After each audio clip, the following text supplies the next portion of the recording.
Hi guys, നമുക്ക് chicken കൊണ്ട് ഗ്രേവിയോ ഡ്രൈയോ എന്ത് വേണമെങ്കിൽ ഉണ്ടാക്കിയെടുക്കാം. ഇതുകൊണ്ട് ഇതിൽ ചിക്കനിലേക്ക് നമ്മൾ മഞ്ഞൾപ്പൊടി, മുളക് പൊടി, പിന്നെ ഗരം മസാല, പെപ്പർ പൊടി, പിന്നെ മല്ലിപ്പൊടി, ചിക്കൻ മസാല ഇട്ട് കൊടുക്കുക, പെരുംജീരകപ്പൊടി, പിന്നെ തൈര് ഒഴിച്ചു കൊടുക്കുക. തൈര് ഒഴിക്കുന്നതുകൊണ്ട് ഇത് വേണ്ട, തക്കാളി വേണ്ട, കറിവേപ്പിലയും കോൺഫ്ലവറും കൂടെ ഇട്ടിട്ട് ഉപ്പ് ഇട്ട് നല്ലോണം ഒന്ന് മിക്സ് ചെയ്ത് വെക്കുക. മിക്സ് ചെയ്ത് വെച്ചിട്ട് നമുക്ക് വേറെ വടിയിലേക്കൊക്കെ പോകാം കേട്ടോ, കിച്ചണിലേക്ക്. പിന്നെ അതിന് ശേഷം നമ്മൾ ഒരു പാൻ അടുപ്പത്ത് വെച്ച് നല്ല വെളിച്ചെണ്ണ തന്നെ ഒഴിച്ചു കൊടുക്കണം. വെളിച്ചെണ്ണ ഒഴിച്ചിട്ട് തേങ്ങ ചിരകിയതിട്ട് അതിന് ശേഷം ബ്രൗൺ ആയിട്ട് വരുമ്പോൾ ഇഞ്ചി വെളുത്തുള്ളി പേസ്റ്റ് ഇടുക. പിന്നെ അങ്ങോട്ടേക്ക് ഈ മിക്സ് അങ്ങ് തട്ടി കൊടുക്കുക. പിന്നെ സ്ലോ ആയിട്ടുള്ള ഫ്ലെയിമിൽ വെക്കണേ. ആ വെള്ളവും കൂടെ ചേർത്ത് കൊടുക്കുക. അതായത് ആ പാത്രത്തിലുള്ള ഇതൊക്കെ മസാലയൊക്കെ ഒന്ന് ഒഴിച്ചു കൊടുക്കുക വെള്ളത്തോട് കൂടിയിട്ട്.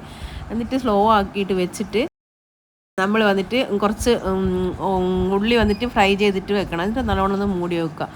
ഇത് നമുക്ക് എങ്ങനെയാണോ വേണ്ടത് ആ ഒരു രീതിയിലാക്കി എടുക്കുക കേട്ടോ. ശരിക്കും നമുക്ക് ഡ്രൈ ആണെങ്കിൽ ഡ്രൈ ആക്കി എടുക്കാനുള്ള വെയിറ്റ് ചെയ്യണം. ഗ്രേവി ആണെങ്കിൽ ഇത് തന്നെ നല്ലോണം ഒന്ന് എന്നിട്ടൊരു ഗ്രേവി പാകത്തിന് എടുക്കണേ.